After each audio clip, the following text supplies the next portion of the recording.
Hello students, good morning to all of you. I am Karamir Yadav sir, physics faculty. Dear student, in our today lecture we revise optics, ray optics और ray optics में बेटे हम study करेंगे optical instrument और first topic is compound microscope. ठीक है बेटे, जैसा कि आप सभी जानते हैं compound microscope most important topic है।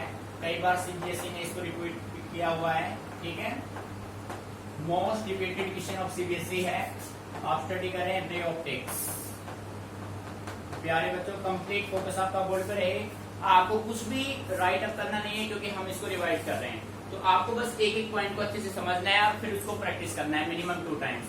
बेटे ये जो डायग्राम है, ये जो आपका डायग्राम है सबसे मेन यही है, क्योंकि आप जो भी आप डेरिवेशन करने वाले हैं वो कंप्लीट आप इस डायग्राम की हेल्प से करेंगे।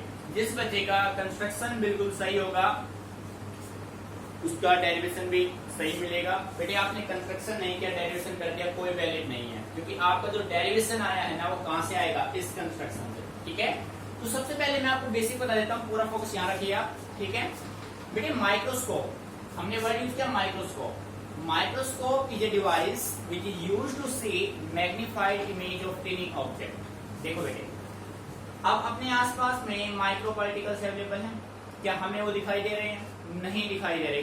तो उनको देखने के लिए हमने एक इंस्ट्रूमेंट यूज किया जिसका नाम क्या रखा गया, माइक्रोस्कोप। यानी छोटे छोटे जो माइक्रो लेवल के ऑब्जेक्ट होते हैं उनको मैग्नीफाई, बड़ा करके जो इंस्ट्रूमेंट हमें दिखाएगा बेटे उसका नाम होगा माइक्रोस्कोप। माइक्रोस्कोप अपने पास 2 टाइप्स के होते हैं बेटे, एक होता है सिंपल, एक होता है कंपाउंड। बेसिकली हमें यहाँ पे कंपाउंड माइक्रोस्कोप स्टडी करना है। तो बेसिक जो माइक्रोस्कोप का कंस्ट्रक्शन है, क्या क्या वो कंसिस्ट करता है, एप्लीकेशन क्या क्या है, उसको हम डिस्कस कर लेते हैं। केयरफुली आपको सुनना है, लिखना कुछ नहीं है। देखो बेटे, जो माइक्रोस्कोप है, माइक्रोस्कोप में 2 लेंस होते हैं और दोनों ही लेंस कॉन्वेक्स होते हैं। ये देखो, एक लेंस ये हो गया जिसको मैंने नाम रखा ऑब्जेक्टिव, दूसरा लेंस ये हो गया जिसको मैंने नाम रखा आईपीस। ठीक है, a microscope consist of 2 lenses. Both are convex lens. The lens towards the object is called objective and the lens towards the eye is called eyepiece. जो लेंस ऑब्जेक्ट की तरफ होगा ऑब्जेक्टिव कहलाएगा, जो लेंस आई की तरफ होगा आईपीस कहलाएगा। बेटे बात समझ आ रही है? अब ये दोनों लेंस बेटे, ये जो हमने ले रखा ना, ये देखो, ये लाइन जो मैं अब ड्रॉ कर रहा हूं, ये अपने पास एक ट्यूब है और इस ट्यूब के दोनों एंड पे ये जो लेंस है, ये दोनों कॉन्वेक्स लेंस ऑब्जेक्टिव और आईपीस दोनों इस पे स्लाइड करेंगे और इन दोनों लेंस के बीच का डिस्टेंस ये नहीं कि हम कुछ भी रख सकते हैं, वो बेटे फिक्स है। इन दोनों बीच के लेंस को हमने एडजस्ट किया है रैक और पिनियन अरेंजमेंट से। 2 साइंटिस्ट थे, उन्होंने इन लेंस के बीच के डिस्टेंस को एडजस्ट किया और उनको उस एडजस्टमेंट को उन्होंने नाम दिया रैक एंड पिनियन अरेंजमेंट। बेटे बात समझ आ रही है? सेकेंड जो मोस्ट इंपोर्टेंट पॉइंट है कंपाउंड माइक्रोस्कोप का बेटे, वो ये है कि जो ऑब्जेक्ट, जो आईपीस है, आईपीस का फोकल लेंथ और अपर्चर लार्ज है as compare to the focal length और अपर्चर ऑफ ऑब्जेक्टिव। ठीक है, आईपीस का फोकल लेंथ भाई साइज बड़ा है, किसका साइज ज्यादा है बेटे, आईपीस का। किससे ज्यादा है, ऑब्जेक्टिव। तो जिसका साइज ग्रेटर होगा उसका फोकल लेंथ और उसका अपर्चर दोनों क्या होंगे, greater as compare to objective lens. Meaning समझ में आ गया? तो प्यारे बच्चों, ये था बेसिक कंस्ट्रक्शन। बेटे आप जो भी ऑप्टिकल इंस्ट्रूमेंट यूज करते हैं, चाहे आप माइक्रोस्कोप यूज करो चाहे आप टेलीस्कोप यूज करो, आपका जो बेसिक पर्पज होता है वो हमें फाइंड आउट करना होता है वहां से क्या, मैग्नीफाइंग पावर। ठीक है, तो मैग्नीफाइंग पावर की डेफिनेशन चाहे आप माइक्रोस्कोप स्टडी करें चाहे आप टेलीस्कोप, दोनों में रहेगा सेम। तो यहाँ से भी हमें क्या निकालना है, मैग्नीफाइंग पावर। तो बेटे एक बार मैं आपको डायग्राम को अच्छे से एक्सप्लेन कर देता हूँ कि कैसे हमने इसको कंस्ट्रक्ट किया है। पूरा फोकस बोर्ड पे रखिए आप, अब समझना चीजों को। प्यारे बच्चों, सबसे पहले मैंने ये कॉन्वेक्स लेंस ले लिया, इस कॉन्वेक्स लेंस को मैंने क्या नाम दे दिया, ऑब्जेक्टिव। ठीक है, दिस कॉन्वेक्स लेंस। बेटे इस कॉन्वेक्स लेंस का ये हो गया ऑब्जेक्ट ए बी। एक एक पॉइंट समझना, जिसका ध्यान हटिया उसको समझ नहीं आएगा, पहले बता रहा हूं मैं। बेटे इस लेंस का ये ऑब्जेक्ट हो गया ए बी। जब कोई भी रे प्रिंसिपल एक्सिस के पैरेलल गया, फर्स्ट रे हमने इसे ड्रॉ किया, समझना कैसे बना डायग्राम। जब कोई भी रे, ये है प्रिंसिपल एक्सिस, जब कोई भी रे प्रिंसिपल एक्सिस के पैरेलल होगा तो वो अपना रिफ्लेक्शन कहां से देगा, फोकस से देगा। तो बेटे ये जो पॉइंट है ना, this is focus of objective. इस ऑब्जेक्टिव लेंस का, ये है ऑब्जेक्टिव लेंस और ये है आपका आई पीस। ठीक है, तो बेटे ऑब्जेक्टिव का फोकस कौन सा है, ये। सेकंड रे हमने किससे पास किया बेटे, सेकंड रे हमने पास किया, ये है आपका सेकंड रे, सेकंड आपने पास किया सेंटर से। जिस पॉइंट पे ये दोनों रे आपस में इंटरसेक्ट करेंगे, फर्स्ट रे और सेकंड रे जहां पे इंटरसेक्ट करेंगे बेटे, वहां पे आपका रियल एंड इन्वर्टेड इमेज बनेगा ऑब्जेक्टिव AB का। बात समझ आ रही है? तो बेटे रियल इन्वर्टेड हो गया, A डैश B डैश आपका बन गया फाइनल इमेज। यहां तक का काम आपका हो चुका। मीनिंग समझ में आ रहा है तो मैं कहना चाह रहा हूं, ठीक है बेटे। अब देखो आपने क्या किया, जब इस लेंस के लिए ऑब्जेक्टिव लेंस के लिए ऑब्जेक्ट कौन है AB, इमेज कौन है A डैश B डैश। बेटे यहां तक बात समझ में आ गई, ठीक है। अब हमने रखा एक आई पीस, क्या रखा आई पीस, जिसका साइज ऑब्जेक्टिव के साइज से ग्रेटर है। अब ये जो आई पीस है, इस आई पीस के लिए ये A डैश B डैश, ये A डैश B डैश जो इमेज बना है ऑब्जेक्टिव का, प्यारे बच्चों अब ये ऑब्जेक्ट बनेगा आई पीस के लिए। आई पीस का ऑब्जेक्ट कौन होगा भाई, A डैश B डैश, ठीक है। तो बेटे इस ऑब्जेक्ट की फाइनल इमेज बनेगी A double dash B double dash. Meaning आ रहा है समझ में? फाइनल इमेज क्या बनेगी, A double dash B double dash. Object कौन है, A डैश B डैश। किसकी बात कर रहे हैं, आई पीस की, ठीक है। तो प्यारे बच्चों ऑब्जेक्ट तक का डिस्टेंस होता है U, इमेज का डिस्टेंस ऑप्टिकल इंस्ट्रूमेंट में, ध्यान देना इस बात पे, ऑप्टिकल इंस्ट्रूमेंट में जब आपका जो फाइनल इमेज बनेगा आई पीस का, वो बेटे हमेशा उसका डिस्टेंस हमेशा होगा कैपिटल D। क्या होगा, कैपिटल D। और वैसे बेसिकली इमेज का डिस्टेंस होता है V। जैसे आप देख सकते हो यहां से यहां तक का ये जो डिस्टेंस होगा ये V होगा, और V किसका है, ये ऑब्जेक्ट का। ऑब्जेक्टिव का ऑब्जेक्ट AB, तो इमेज डिस्टेंस हो गया U डैश V डैश, ये UE, E means eye piece, ये फाइनल डिस्टेंस क्या हो गया बेटे, D। मीनिंग यहां तक समझ में आ गया? किसी बच्चे को कोई प्रॉब्लम नहीं है ना बेटे, अच्छे से क्लियर? अच्छा अब देखो बेटे, अब हम बात करते हैं दो एंगल्स बनेंगे। एक एंगल ऑब्जेक्ट बनाएगा आई पीस के साथ, एक इमेज बनाएगा आई पीस के साथ। दोनों ही एंगल आपके बनेंगे आई पे। एक एंगल ऑब्जेक्ट बनाएगा आई पे, एक एंगल इमेज बनाएगा आई पे। ऑब्जेक्ट, अब देखो बेटे ये अपना क्या है, ऑब्जेक्ट है, ऑब्जेक्ट है ना ऑब्जेक्टिव का। तो बेटे यहां से हमने इस इमेज को, हमने इस लाइन को आगे की तरफ रिड्यूस किया और इसको आगे की तरफ रिड्यूस किया और एक पॉइंट आ गया थी। तो प्यारे बच्चों के B डबल डैश और AB दोनों इक्वल है या नहीं है, दोनों इक्वल है। तो बेटे ये ऑब्जेक्ट होगा या नहीं होगा, के B डबल डैश ऑब्जेक्ट होगा। और प्यारे बच्चों ऑब्जेक्ट का एंगल हमेशा होगा अल्फा। क्या होगा, अल्फा। इसका ऑब्जेक्ट हो गया। अब इस आई पीस फाइनल इमेज ये बना, तो बेटे ये जो एंगल बनेगा ना, ध्यान देना इस बात पे, ये जो एंगल बनेगा वो आपका बनेगा P का। ये एंगल हो गया इमेज का, ये एंगल हो गया ऑब्जेक्ट का। बेटे एक बार डायग्राम को अच्छे से स्टडी कर लो, फिर इसकी करते हैं मैग्नीफाइंग पावर अच्छे से। कोई भी पॉइंट आपको समझ में नहीं आ रहा है तो आप मेरे से डिस्कस करो कि सर ये पॉइंट में हमें प्रॉब्लम है। डायग्राम आपका बिल्कुल क्लियर होना चाहिए, ठीक है। Note it down carefully.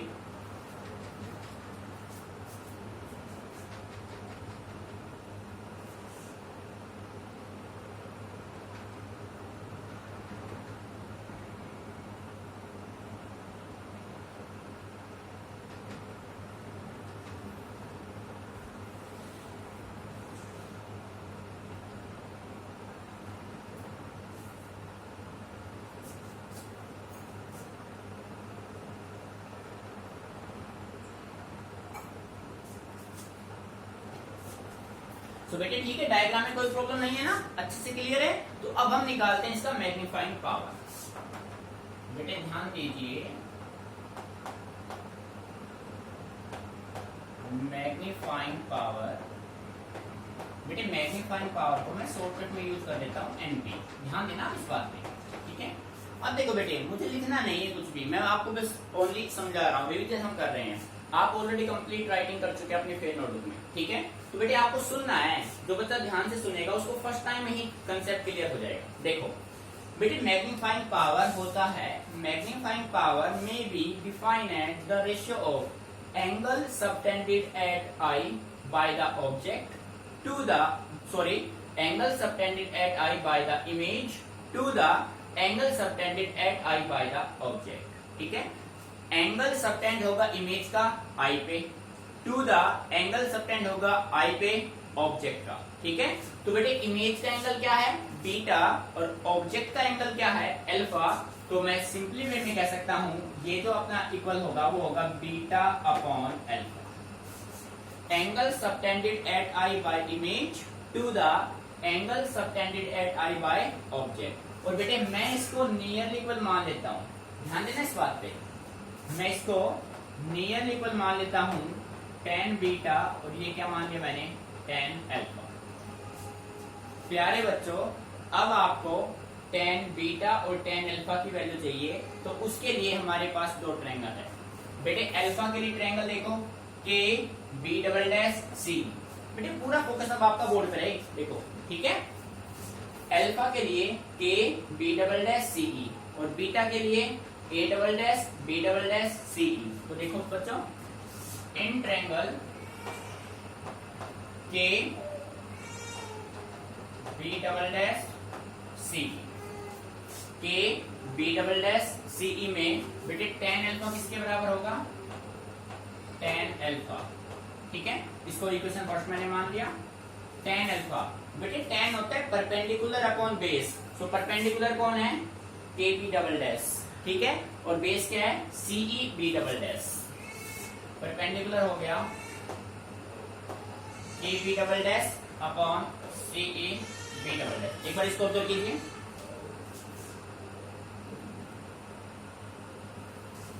बेटे ध्यान दीजिए tan अल्फा अपना हो गया K B double dash upon C B double dash.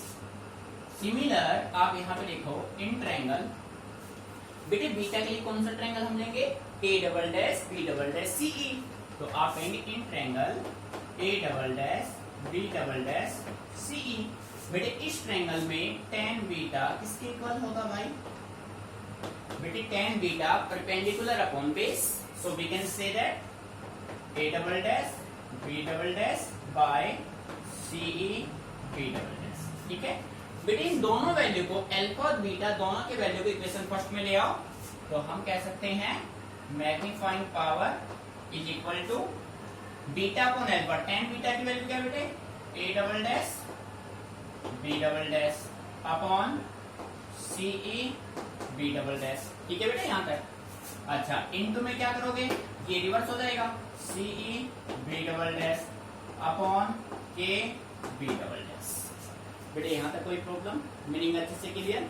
अच्छा अब देखो भाई ये दोनों आपस में क्या हो जाएंगे कैंसिल आउट, ये दोनों कैंसिल आउट हो जाएंगे।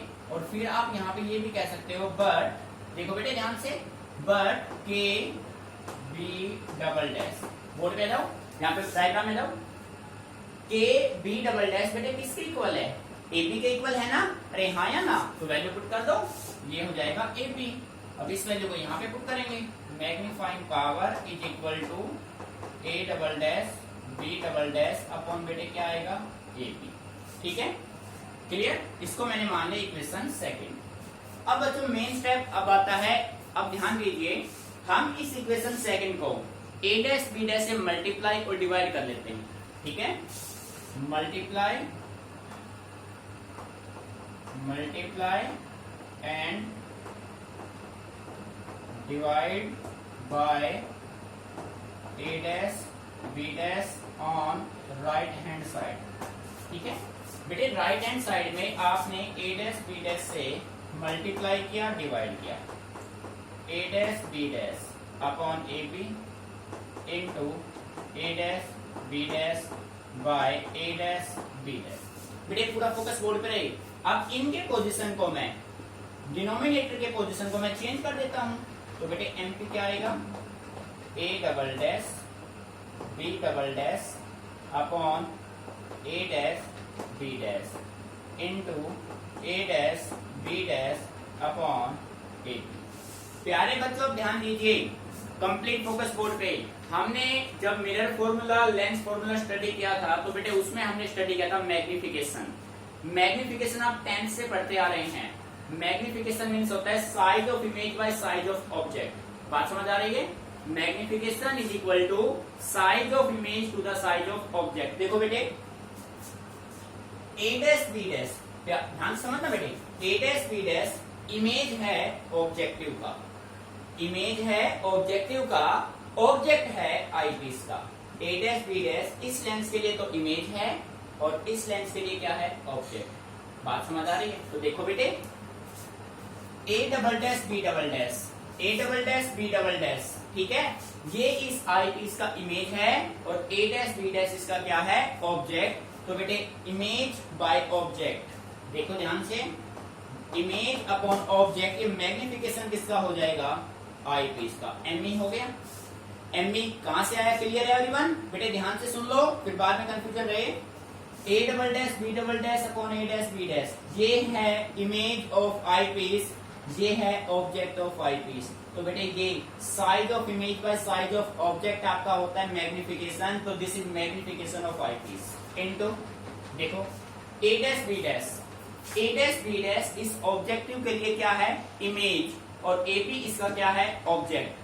तो बेटे size of image by size of object क्या हो गया, मैग्निफिकेशन, बट ये मैग्निफिकेशन किसका हुआ, ऑब्जेक्टिव का। कुछ आ रहा है समझ में? और इसको मैंने मान लिया इक्वेशन थर्ड। इस टाइप का किसी बच्चे को कोई प्रॉब्लम, मीनिंग अच्छे से क्लियर? बेटे एक एक पॉइंट को अच्छे समझ लीजिए यहाँ पे, ठीक है। अब हम बात करते हैं, हमें कैलकुलेट करना है यहाँ से किस किस को, एमई और एमओ दोनों निकालने हैं। देखो बेटे यहाँ पे मैं आप हेडिंग बना लेता हूं, एवरीवन फोकस कीजिए बेटे, कैलकुलेशन ऑफ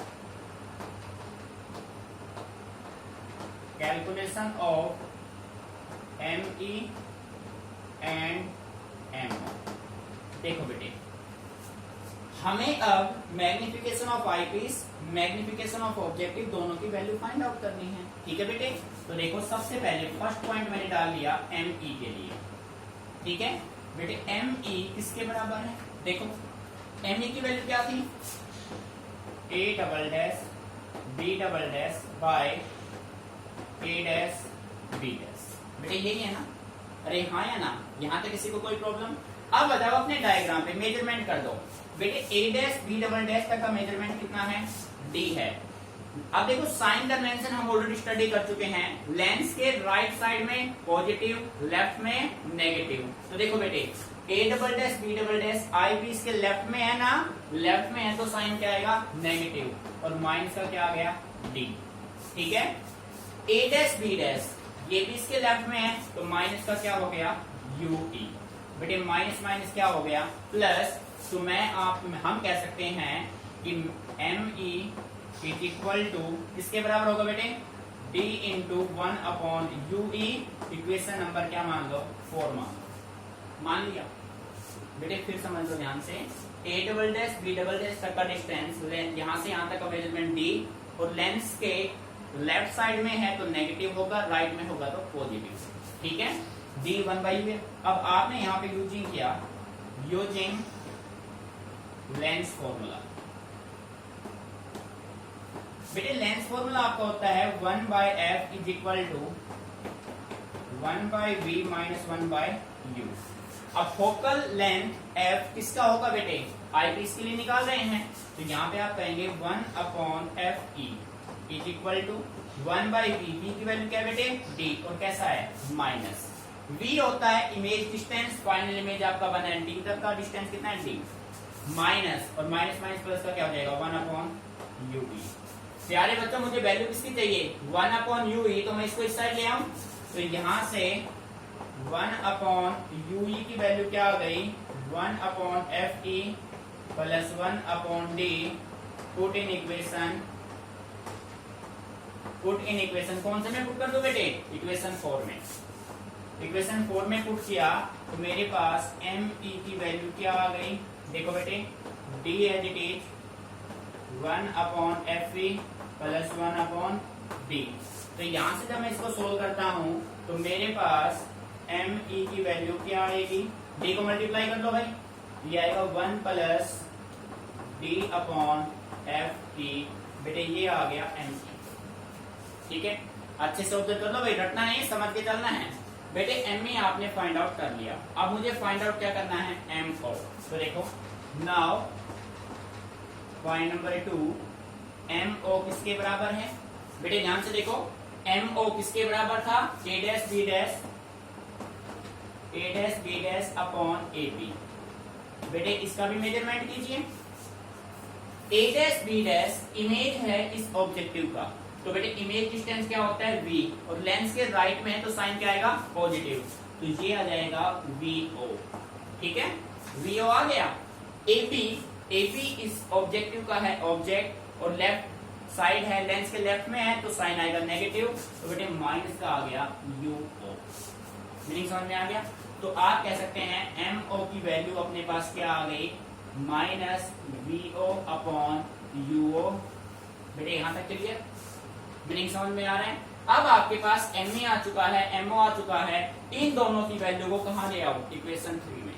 ठीक है, now put the value of ME and MO in equation third में पुट करेंगे तो बेटे देखो मैग्नीफाइंग पावर क्या आ जाएगा, minus VO upon UO 1 plus D upon FE, और ये आपका होगा फाइनल आंसर। ठीक है बेटे, एक एक पॉइंट को अच्छे से समझना है। कोई भी पॉइंट समझ में नहीं आए तो आप मेरे से पूछ सकते हो। पूरा हमने कंप्लीट सोल्व किया इस डायग्राम के बेस पे। ये अपना माइक्रोस्कोप क्लियर है, कंपाउंड माइक्रोस्कोप आपका कंप्लीट है। अच्छे से ऑब्जर्व कर लीजिए, फिर एक्सप्लेन कर देते हैं एक बार। ठीक है,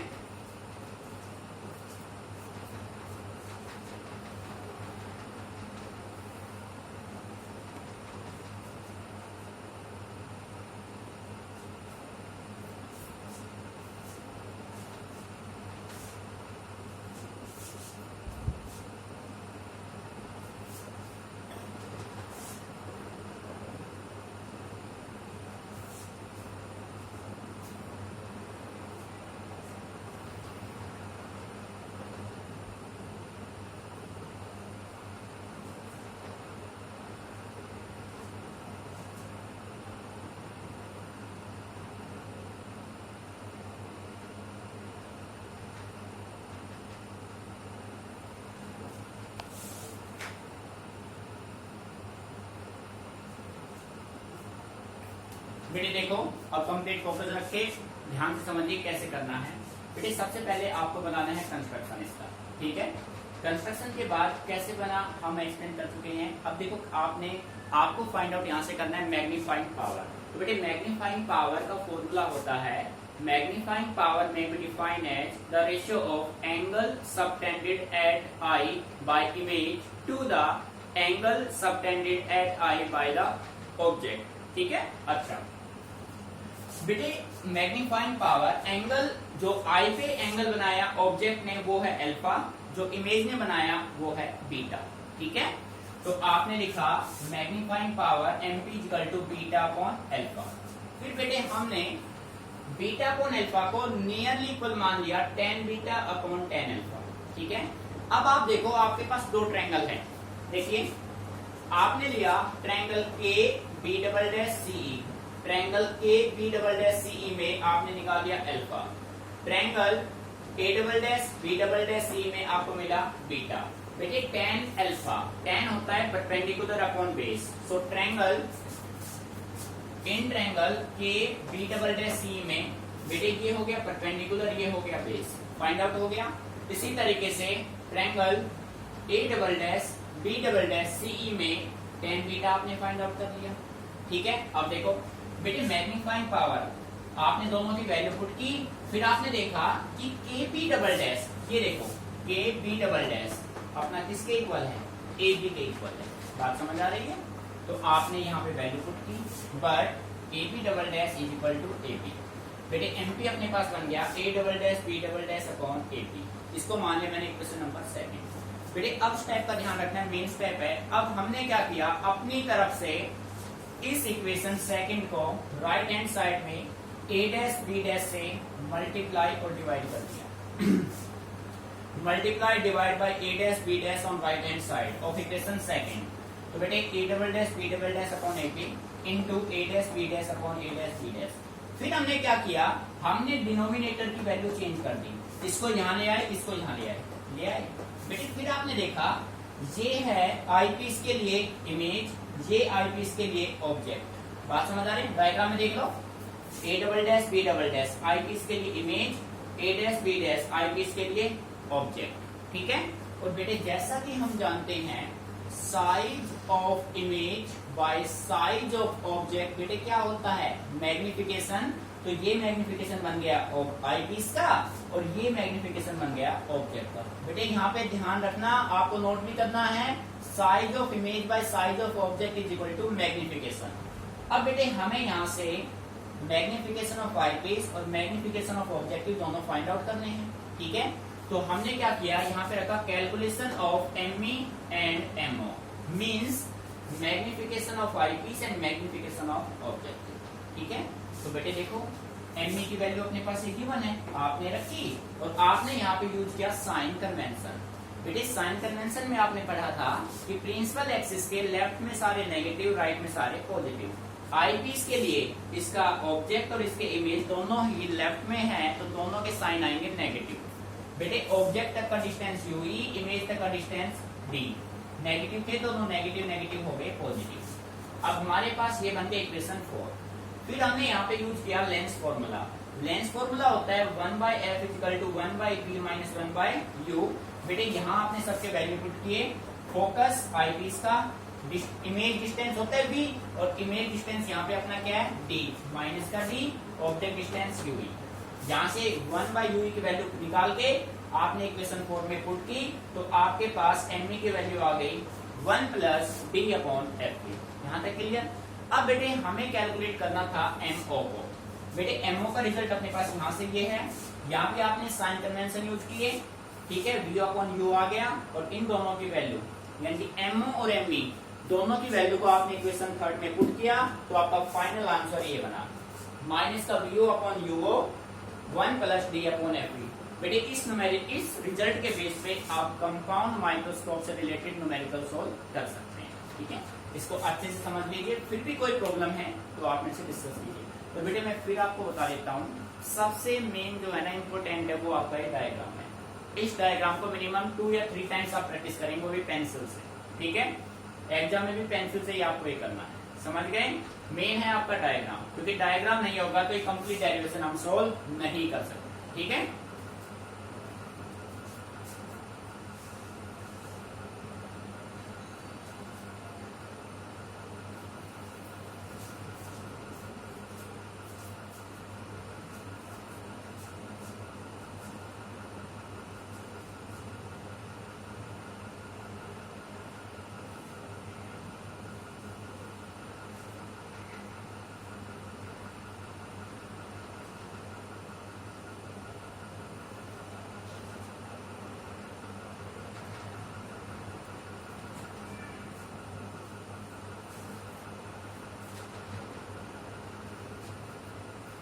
बेटे देखो इसके बाद सिमिलर वे में हम स्टडी इसके बाद करेंगे टेलीस्कोप। तो आपको मैं बेसिक इंट्रोडक्शन करा देता हूँ, ध्यान से सुनिए।